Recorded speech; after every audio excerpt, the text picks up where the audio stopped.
morning, readers. Welcome to class. I'm Miss Aker. I'm so excited to start learning with you today. Let's warm up with our Brain Smart Start. We're gonna do some body movement patterns. So stand up and make sure you have a little bit of space, and we're gonna make a little pattern like this. So I'm gonna do the pattern and then you follow at home. It goes like this. Head, head, belly, knees. Can you do that with me? Head, head, belly, knees. Head, head, belly, knees. Head, head, belly, knees. Let's do another one. Belly, knees, head. Can you do it? Ready? Belly, knees, head. Belly, knees, head. Nice job. Let's do a different one. Let's go head, knees, belly. Head, knees, belly. Can you do it? Head, knees, belly. Head, knees, belly. So much fun making these patterns. You can make up your own pattern at home too and get your body ready for learning.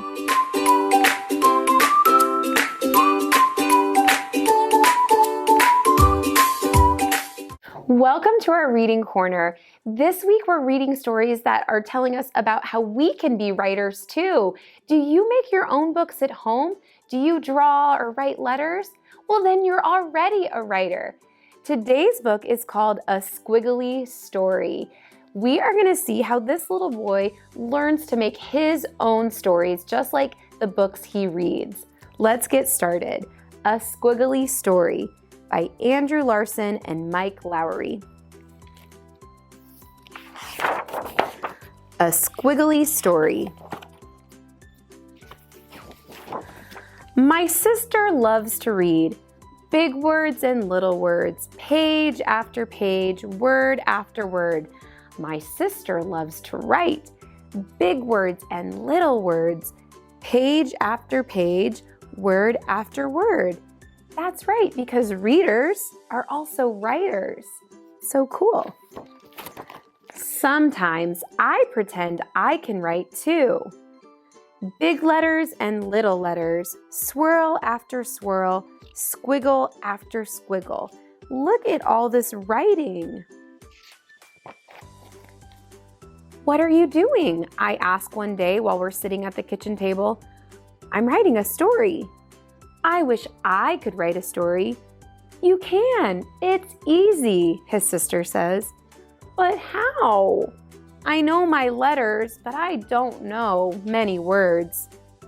And his sister says, write what you know. Every story starts with a single word, and every word starts with a single letter. Why don't you start there with a letter? So I get my crayons and pencils and a pad of paper and I start to write. I start with a single letter. It's an easy letter. That's me, I. And she says, that's a good beginning. Now what's going to happen? He looks a little worried. How should I know? And she says, well, it's your story. You're the boss. That's so cool. When you're writing your own story, you're the boss. You get to make all the choices. He's thinking, what? I'm stuck. What happens in my story? I draw a circle. It's a soccer ball. Then I write another letter. It's you, I say to my sister. I'm playing soccer with you. Great. Where are we playing soccer? Maybe we're playing on the beach, I suggest. We've never played soccer on the beach. So I do a bunch of dots for the sand on the beach. Then I make a bunch of V's. Big V's and little V's. Wave after wave in the ocean. Now what? What do you mean? You have a beginning. Now we're in the middle of the story. Something else has to happen so we can get to the end. I'm stuck again. I start doodling. I doodle another V, but this time I doodle it upside down. Oh no, it's a shark. It's getting closer and closer, and this is what they're imagining. So they drew that upside down V, and this is what he's picturing in his mind. I flip the page to get away from the shark. The next day, I bring my story to school. It's my turn for show and tell. That means I get to sit in Mrs. Singh's chair. Everyone else sits on the carpet, ready to listen. Here's Miss Singh. Here's her chair. And then here he says, last night I started to write a story. It's sort of squiggly, but here goes. Once upon a time, there was a brother and a sister, and they loved to play soccer. Hi! One day they had an idea. They decided to play soccer on the beach, so they went to the beach and played soccer. Then they noticed something coming toward them in the water. It was a shark, a real live shark. It was getting closer and closer, and it was getting bigger and bigger, and that's as far as I got. That's wonderful, said Mrs. Singh. What happens next? What about the shark? What about the brother and the sister? I don't know. I'm stuck. And Mrs. Singh says, class, does anyone have an idea? Jake waves his hand in the air. I do. Maybe one of them kicks the ball and hits the shark in the head. Ow! Then maybe the shark bites the ball with his big pointy shark teeth. Aaliyah offers another idea. What if the shark's name is Squiggles? What if Squiggles is a vampire shark? What if she invites the brother and sister to ride on her back? And what if they become a vampire family and live forever? Vampires can't swim. Everyone knows that. And then she says, of course they can swim. Vampires can do anything. They have some really big imaginations. I love it. And then he says, but it's my story and I don't want vampires in my story. And then she says, if I was writing a story, I'd have lots of vampires. And he says, then you should write one. And she says, but I like yours. That night after dinner, I sit down beside my sister. Her face is buried in a book. I've been thinking about my story all day, and I still don't know how to end it. Remember, you're the author, she says without looking up. You can do whatever you want. So every story has a beginning, a middle, and an end. He's really stuck on his ending. So I get my pencil and I start with a bunch of stars. Then I add a few exclamation marks. My sister told me exclamation marks makes things exciting. She's right, it is exciting. I add a couple of slanty lines. What's going on? Asked my sister, looking up from her book. And this is what he says. It's nighttime, the stars are out, the shark has gone away, and we decide to take a walk on the beach. That's when we discover this giant rocket ship. That sounds cool. Then what happens? We hear a voice. It's counting down. 10, 9, 8, 7, 6, 5, 4, 3, 2, 1. Blast off. Not yet, I say, adding one more squiggle. Just before the rocket blasts off, we spy a Martian looking out through a window. The Martian invites us to climb aboard. That's a great ending. Now I have an idea for my next story. It's going to be about a boy who climbs aboard a rocket ship and takes a trip to Mars. And I think I know just how to begin. And here is a picture of his rocket ship. That was so great. He got a little bit stuck when he was writing, but that's what happens to all writers, really. So today I thought we could make our own squiggly stories, and we can draw all our ideas on paper, and that might inspire us to make even more stories, just like in this book. Let me show you. So you're gonna wanna get some paper and some writing tools. I like to use a skinny black marker as my writing pen. I think that works really great, but any sort of writing tool will do. This is my daughter Genevieve's writing. Let's see what she did. She made some squiggly lines for water, and she drew a picture of herself. And look, she even added some letters. She told me what this says, and I can read it too. It says swim class, swim class. Wow, that's really cool. Let me show you another one she did. This one has a picture of a bike, and it looks like a person is up here on top riding the bike. And then she wrote a sentence. She wrote, I ride my bike. And I helped her out. We said, first she said the story out loud to me, and we counted how many words that she would write down. I ride my bike.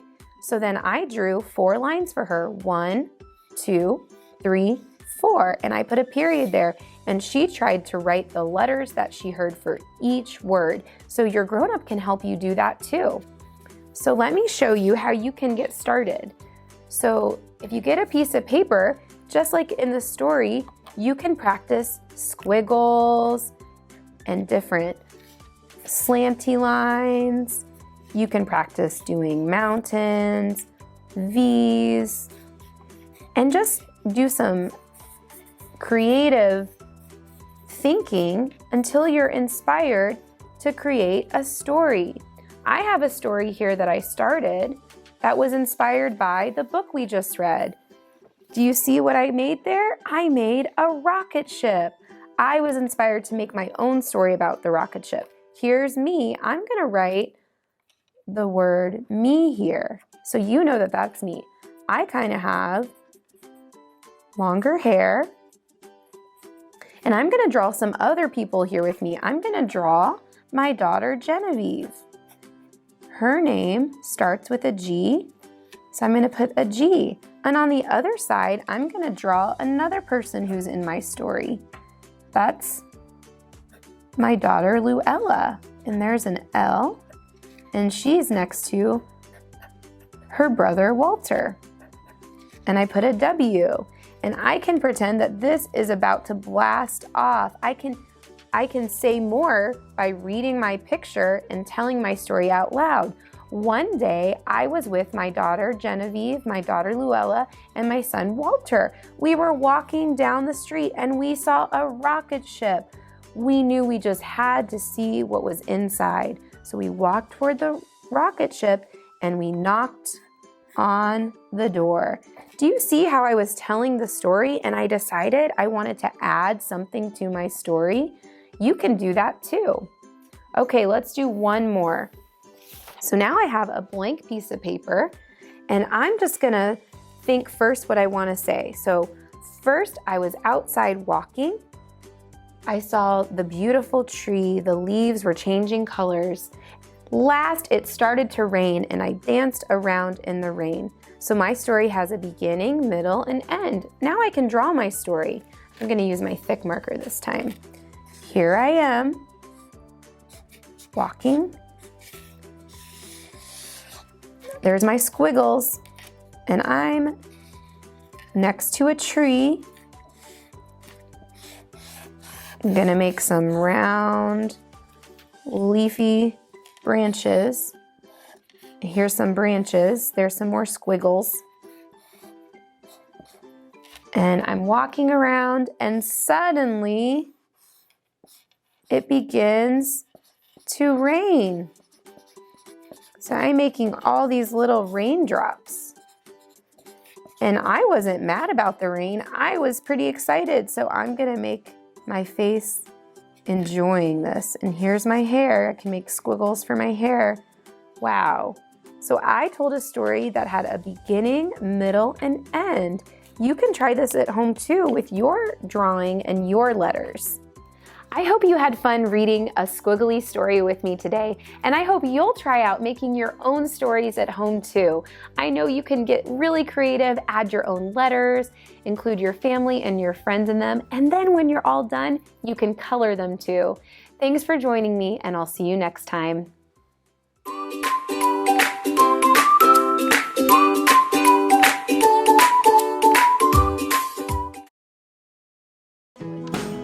Kindergarten is great at Kansas City Public Schools. I know they have really good teachers. I know this is a great school. They teach them stuff that I thought my kids would never be able to know at the age of 5. Since deciding to send our kiddos to a neighborhood school, we've become even more of a part of our community. Now is the time to enroll your future kindergartner for the new school year. Visit enrollkc.org today.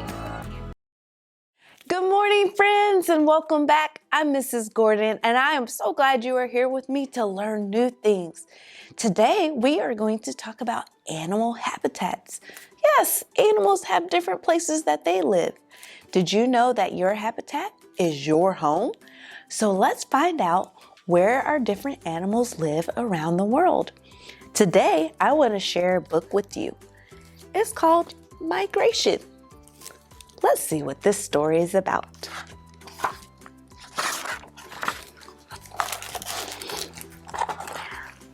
Let's get going. The animal kingdom, some creatures are becoming restless. They are beginning to feel the need to move. Migration is about to begin.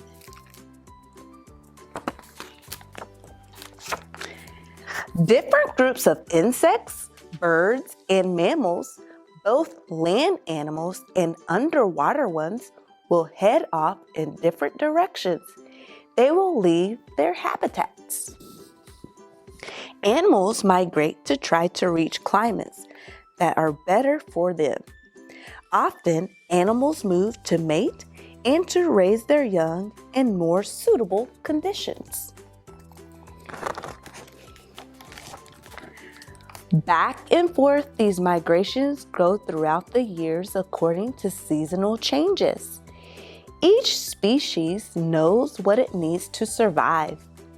An animal's needs depend on where on earth it was.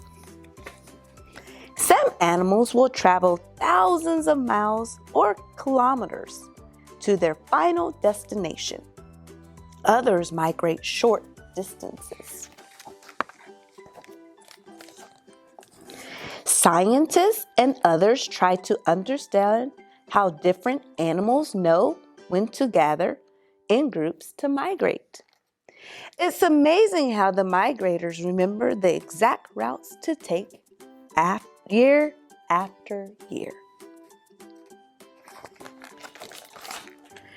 It's hard to believe that tiny, delicate insects can fly long distances. Birds do this too. Insects and birds gather into groups of the same species to migrate. Some are small and large birds, fill the skies. Many birds point their heads in the direction they will travel to tell others in the group the way to go. Often birds and bats migrate at night. Mallard ducks use the North Star and the patterns of the stars to guide them. Canadian geese fly in a V-shaped formation because it makes flying easier. Ripples in the air from the V-shape create an air path so the geese don't have to flap their wings so hard. Sandhill cranes fly very high in the sky into upper air currents. They soar on thermal winds, so they don't need to flap their wings as much to fly. Arctic terns migrate farther than any other animal. They can fly from the North Pole to the South Pole and back. They follow the sun's path to stay warm. Land animals migrate to better climates in search of food and to mate and to raise their young. In Central Africa, there are mass migrations of animals seeking fresh grass, water, and better climate. Caribou travel in huge herds. Some herds have more than 100,000 caribou.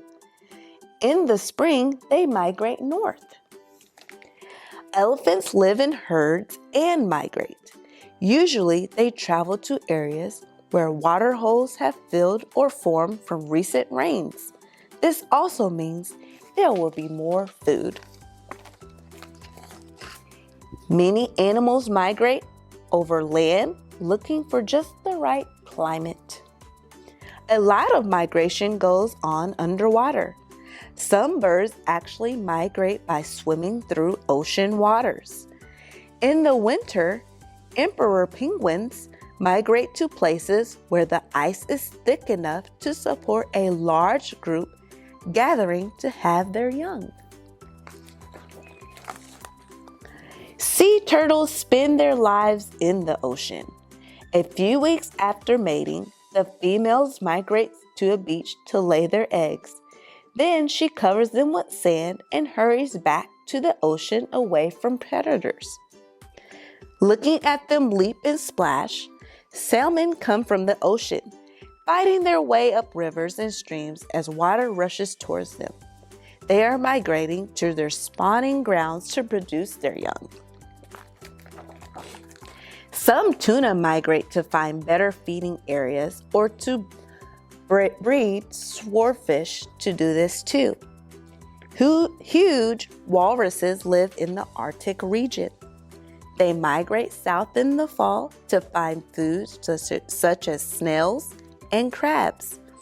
In the spring, they migrate north to give birth and raise their young. Some sharks migrate too.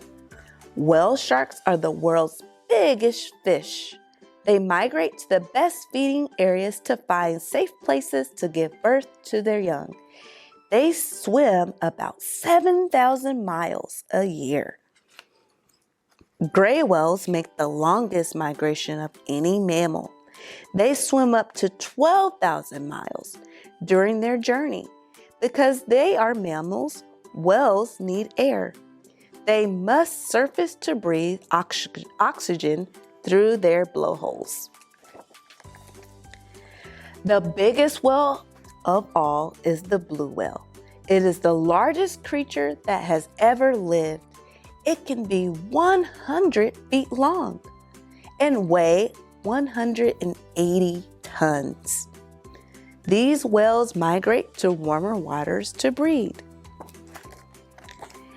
People enjoy watching insects, butterflies, and birds flutter and fly as they migrate to their new climates.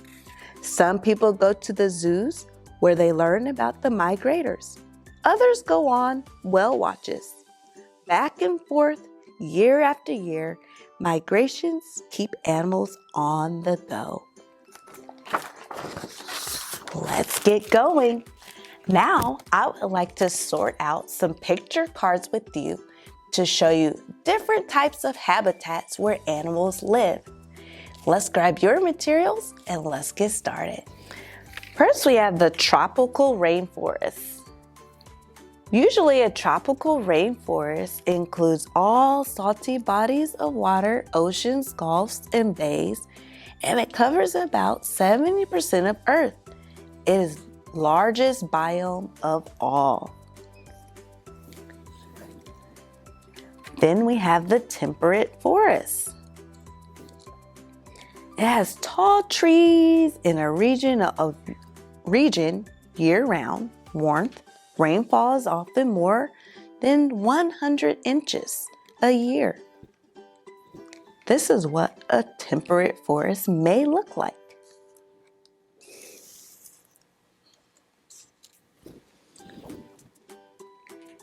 Then we have a boreal forest. It has 4 distinct seasons: spring, summer, autumn, and winter.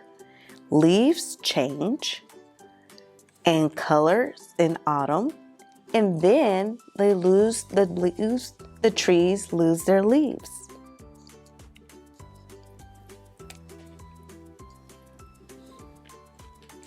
We have fresh water. That could include a pond or sometimes lakes. And it's located near the top of the world and just below the tundra. Sometimes they can be very cold and snowy winters. Sometimes it can cause water to freeze. Then we have a savanna. Sometimes this is also called grasslands, depending on the area. This is what a savanna might look like. It's a rolling grassland Sometimes they might have scattered shrubs or just a few trees. Sometimes they can be in deserts, wet seasons, or dry seasons. Then we have the actual desert.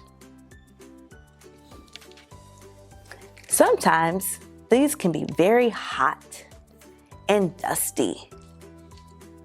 It can be high winds or low winds, and sometimes a very dry heat. Then we have a tundra. Tundras are usually like a frozen desert, very windy. It's one of the youngest biomes, and it has a fragile environment. Then we have the marine. Can be also known as the ocean.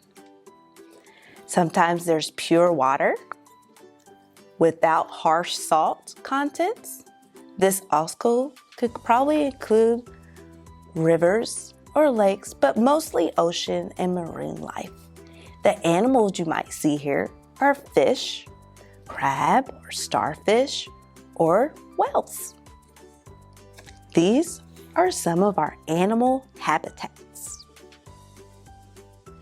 You learned so much today about animal habitats. Grab your nearest adult and tell them at least 3 or 4 ones that you remembered, whether it's desert or ocean or Arctic or grassland. See if any of those remind you of the different animals that live there. Explain what a habitat is. Remember, it's where animals live, where they food, and also where they raise their young. Until next time, I wish you well.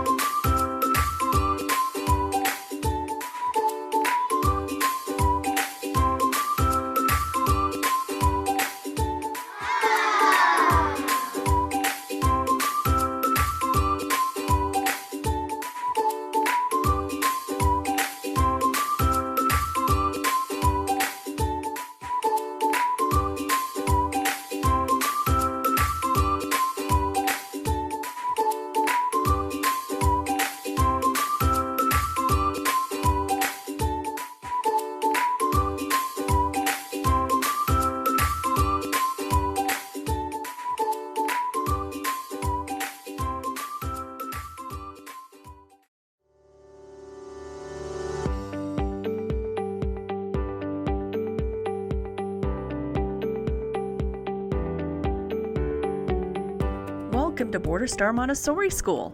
We develop self-motivated learners in a diverse educational and social environment. We serve children ages 3 and 4 or in preschool all the way through 6th grade.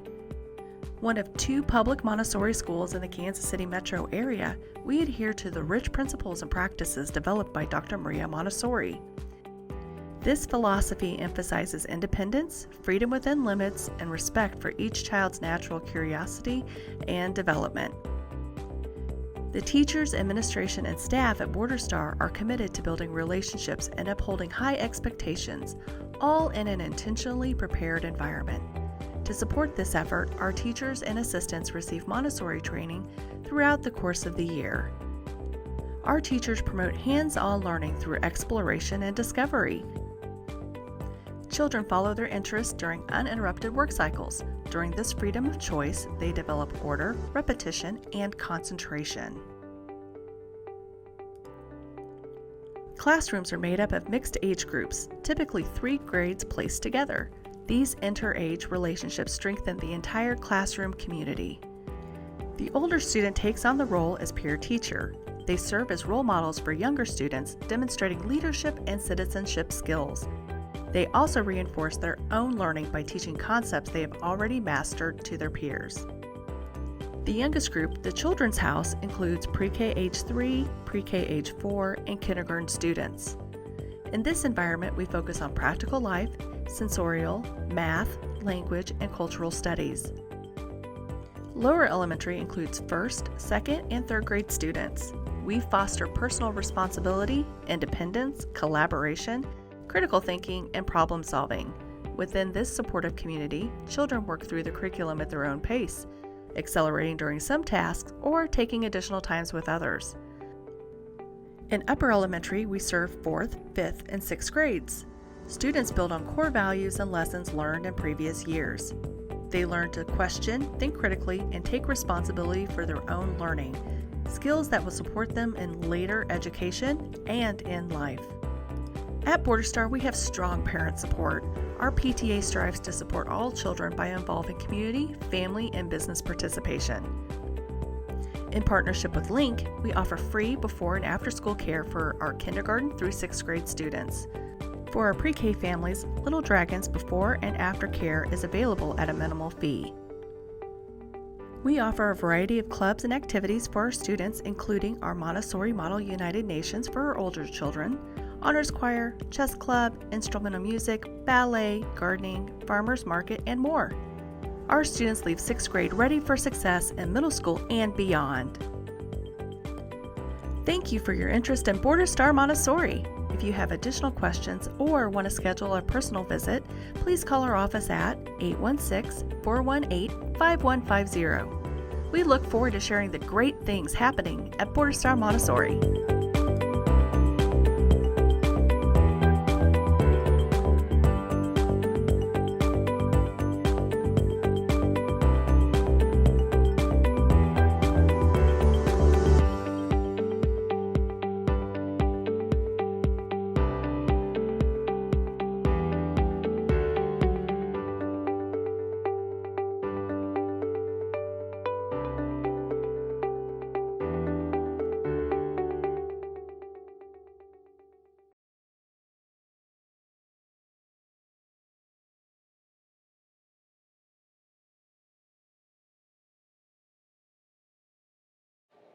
Hey Kansas City, I don't know about you, but on a cold day in November, I love a good spicy soup. Here's your chicken tortilla soup.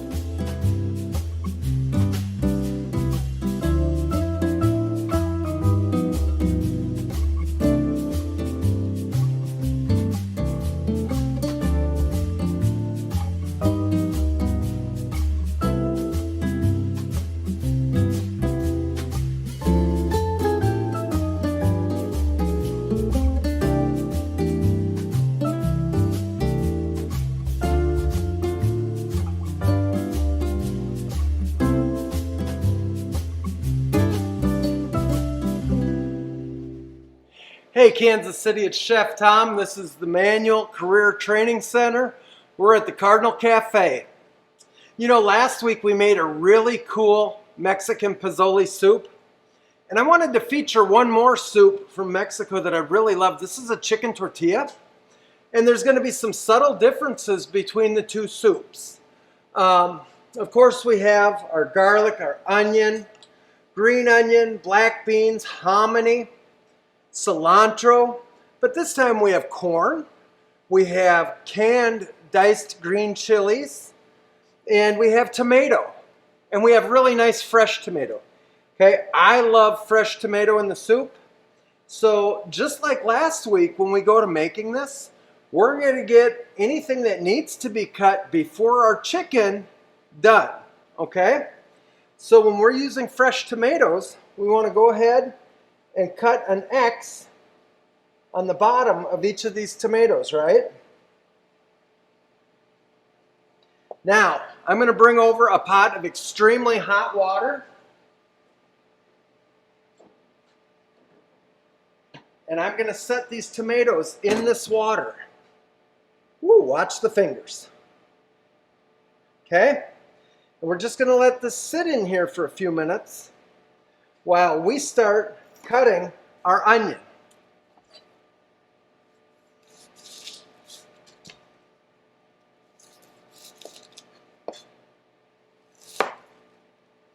Okay, just like last week, when we take the papers off these onions, we want to make sure that we're down to the flesh of the onion. We don't want any paper left on our onion. All right, see this one? The paper's still there. So we're just going to take one more layer from him. We're going to go ahead, we're going to get rid of these. I'll be right back. And bring my garbage a little closer to me. All right, we're going to chop up these onions.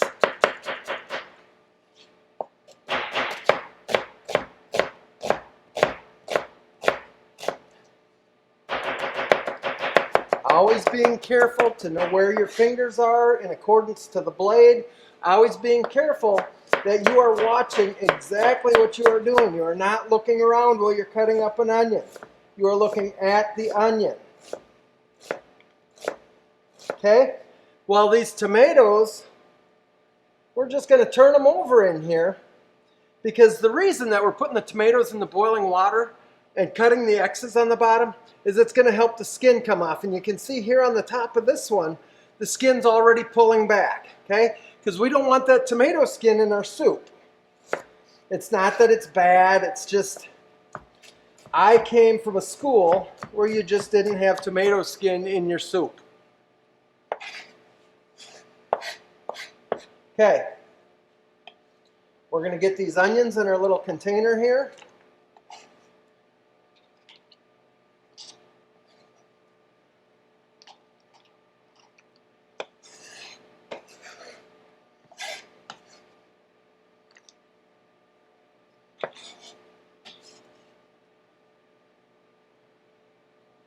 Okay, we've got onions and garlic in here, right?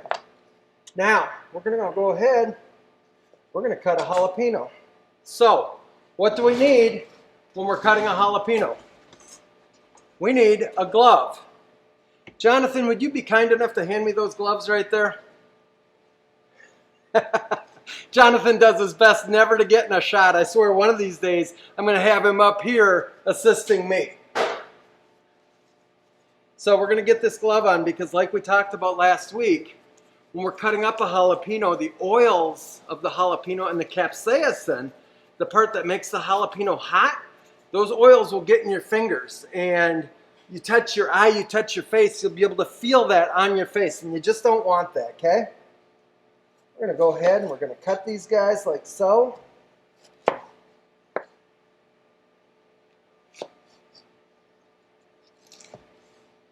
We're just going to set this guy off to the side. We're going to turn our tomatoes quickly. And you're starting to be able to see that skin really pull back on the tomatoes. We're just going to give these guys some little slices so that we can use them as garnish. Look at that. Fancy little baby slices. We're going to take these couple big ones. We're just going to cut them in half a couple times. Oh, there's a big one sneaking around. Okay? We're going to put that right in one of these little lids. Now these other two, we're going to chop up for inside our soup. Okay? We're going to put those in with the onions and garlic. And actually, we're going to go ahead and fire up our machine and get our oil in there. Because after we get everything cut, we're going to quickly get our chicken done and get it in the pan, okay? Always watching our fingers, making sure that we're being careful.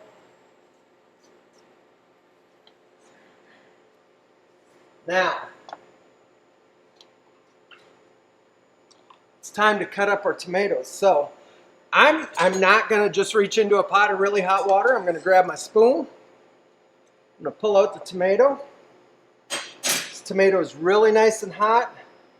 I'm just going to get in here with my paring knife and take out this core.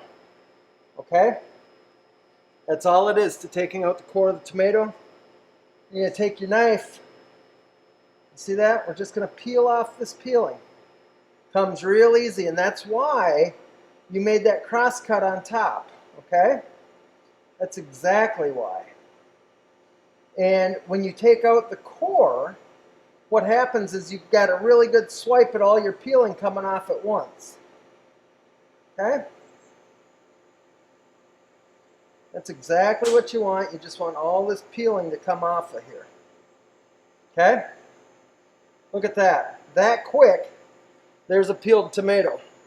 And I almost did it. I almost reached right in there after this other one. Okay. Again, we're just going to take our paring knife. We're going to cut right around this core. And I mean, these tomatoes do. They come out of here hot. And again, because we went ahead and took out that core, this peeling comes off really easy. Just like that. Okay, we're just going to set these guys aside here. We're going to take our French knife. We're just going to get these guys cut up quick.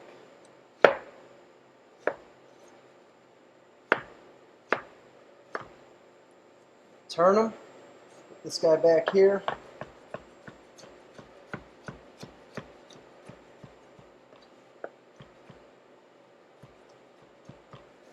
Okay. And get them right in here.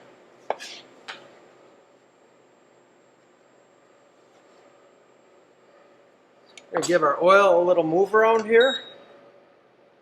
She's getting hot. It's perfect what we want for that chicken as soon as we get it cut up.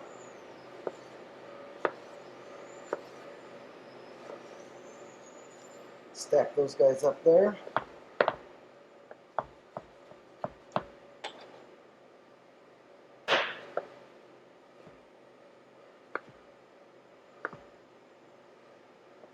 Turn it. Just hit it again. Okay. We'll get this guy in here.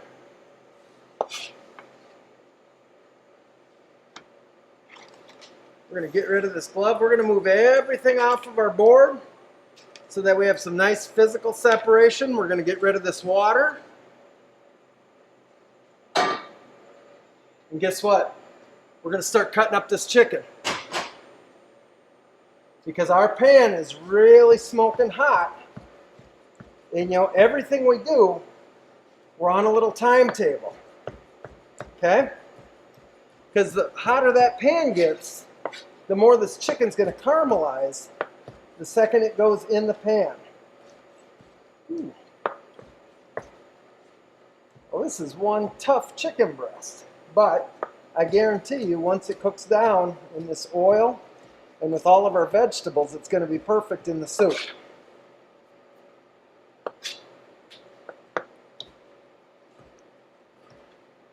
And the thing is, if you have a tough piece of chicken, just slow down. It's not going to hurt a thing. Just slow down a little.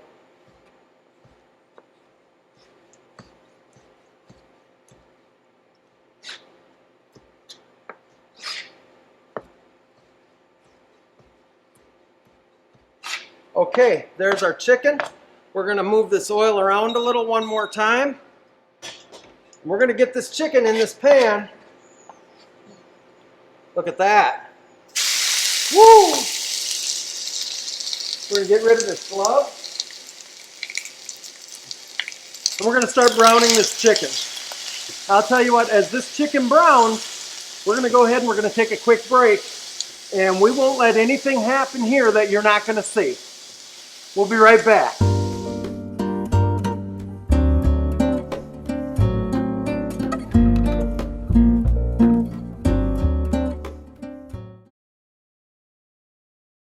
I chose manual because it's challenging and fun, and it can help me with college. I chose manual because I wanted to get a jump start in my career with culinary arts. I chose manual to acquire skills I'd use in real life.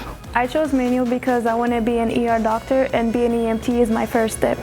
Kickstart your future today at Manual Career and Technical Center. Manual is open for all 11th and 12th grade students in both Kansas and Missouri. Learn more today at enrollkc.org/manual or call 816-418-5200.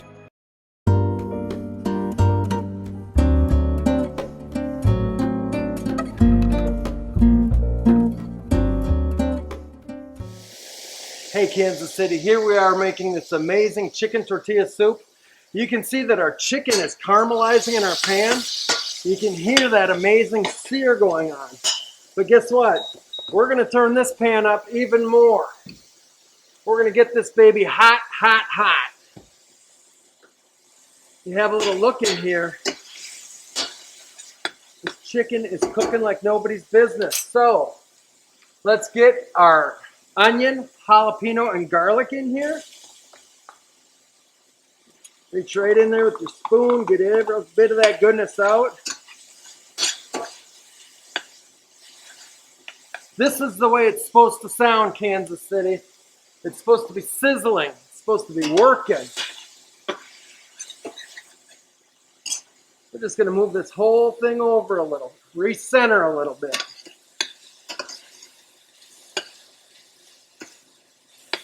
This is smelling so good. It always does at this point. Let's get these tomatoes in here, huh? Now, once these tomatoes go in, it's going to give us a little bit of liquid in our pan. So we're going to cook these babies for 5-6 minutes. You know, the essence of our flavors for this soup are coming from what we have in here right now. Let's grab our oregano. Get that in right now. Okay. I'm going to jump over here to the cart and grab a little salt and get that in. Now, the one thing is you want to be careful with the salt when you're using tomatoes. Tomatoes carry a large amount of sodium. Okay?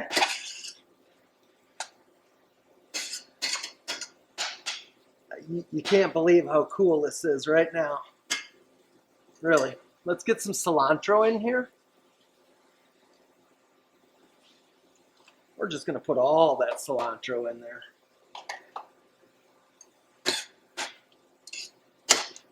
Oh, man. I know I always say it, but I am so thrilled when I put in a fresh herb or a spice and that pungent aroma just comes up and gets you right in the nose. Okay. So if you have a look at this, our chicken is cooked. You know, we've got a little liquid from our tomatoes boiling out, and that's fine. So guess what? Let's start adding all of our vegetables. We got our delicious corn, the hominy, the black beans. Now, as much as I love green chilies, I'm still only going to add about half of what I got in here. But I can always add more later. But just like I was saying earlier, I can add it, but I can't take it out, okay? We're going to let this start to get hot in here. And honest to goodness, look at all of the color in this soup. It's incredible. Okay, now we've got everything cooking along, just chugga. We're going to go ahead, we're going to add this chicken stock.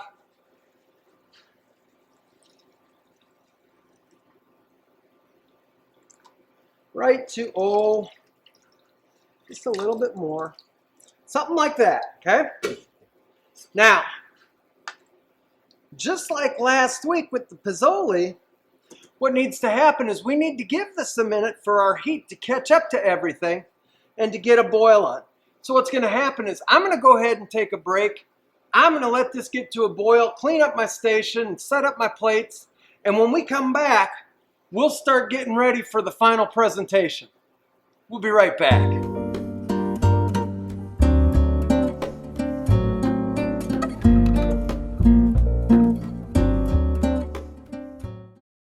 I chose manual because it's challenging and fun, and it can help me with college. I chose manual because I wanted to get a jump start in my career with culinary arts. I chose manual to acquire skills I'd use in real life. I chose manual because I want to be an ER doctor, and being an EMT is my first step. Kickstart your future today at Manual Career and Technical Center. Manual is open for all 11th and 12th grade students in both Kansas and Missouri. Learn more today at enrollkc.org/manual or call 816-418-5200.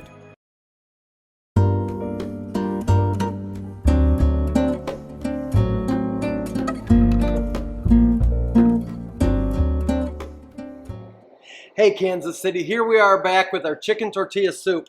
I gotta tell you what, I know that I say it time and time again, but this soup smells so good. We're gonna go ahead and we're gonna give this a final little taste before we dish up. Here's the fact of the matter. You have to taste what you're making. You have to taste what you're making 4 and 5 times throughout the process at every point so that you know what you're doing. I'm going to turn this down one more spot because I'm going to taste this and you can see that it is boiling. But we have to make sure that our flavors have married.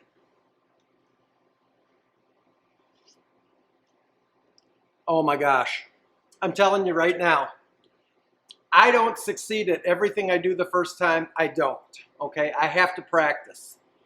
But this, pretty darn good. So, what we're gonna do is we're gonna take a couple of these nice homemade tortillas. We're just gonna give them a little crush up in the bottom of the bowl, okay?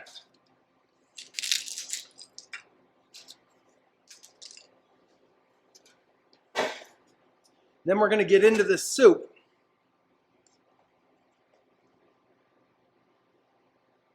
We're going to go right in there, right on top of those tortillas. I mean, this is colorful soup, hey. This looks amazing. And remember, just like last week with the pozole,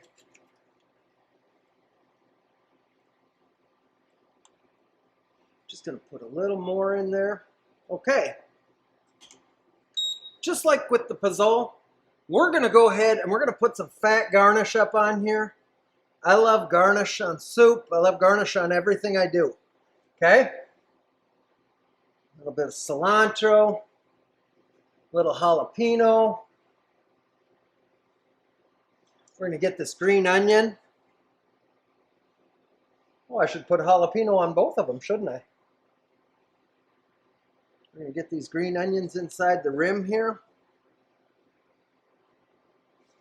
Okay, we're going to get some avocado right over here. Little avocado right over here.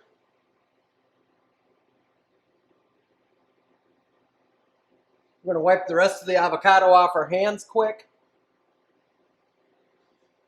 We're going to get some Monterey Jack cheese right here in the center, right?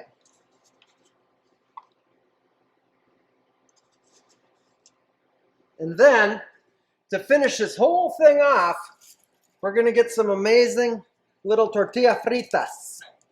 Okay? These are just some little tortillas that we cooked up today. And give them a little crunch down. Put them right up on there. Get 1 or 2 more for this one. I'm going to tell you what, Kansas City. This is probably one of my new favorite soups. And every time I do a new soup, it becomes one of my favorites. But this is your chicken tortilla soup. And you know what? Just in case, let's throw a little slab of lime on the side. Just in case somebody's just like me and they got to have that little hint of lime in their soup. I'm going to tell you what. Like I said, this is really turning quickly into one of my favorite soups. I hope you make it. I hope you love it. And really, if you do, take a picture of it and send it to me at tbellisle@kcpublicschools.org. Come back and see us soon.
Welcome to Foreign Language Academy, Kansas City one and only emerging school for Chinese and Spanish.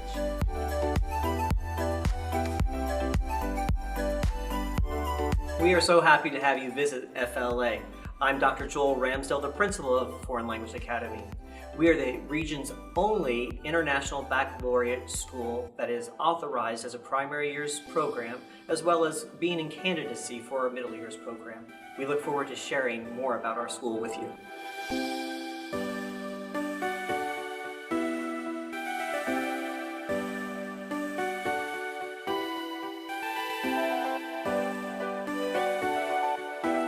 Bienvenidos al cuarto grado.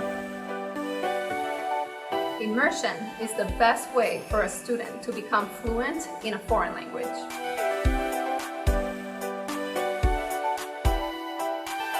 At FLA, we have a strong sense of community. Our parent-teacher organization meets monthly and organizes different events and activities such as Arts Night, where students can showcase their artwork and also enjoy live performances by students.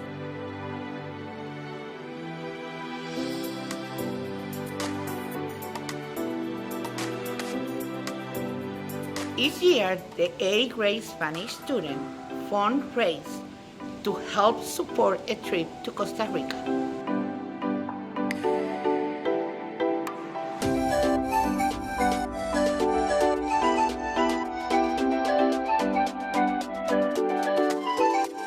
Children at FLA have an advantage, learning English as well as a foreign language. This will prepare them for not only being in the classroom, but beyond.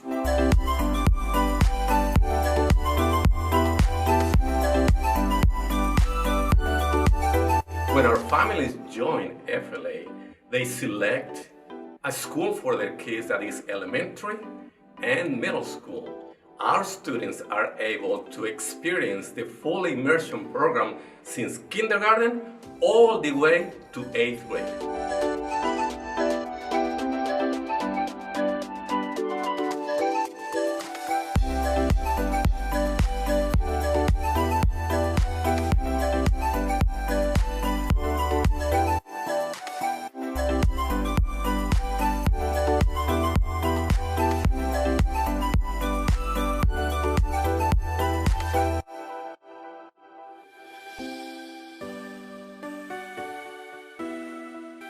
Thank you for joining us on this virtual tour. We appreciate it. If you would like to learn more about Foreign Language Academy or schedule a personal tour, please call our school phone number, which is 816-418-6000. We look forward to sharing all of the great things that we're doing here at the Foreign Language Academy with you.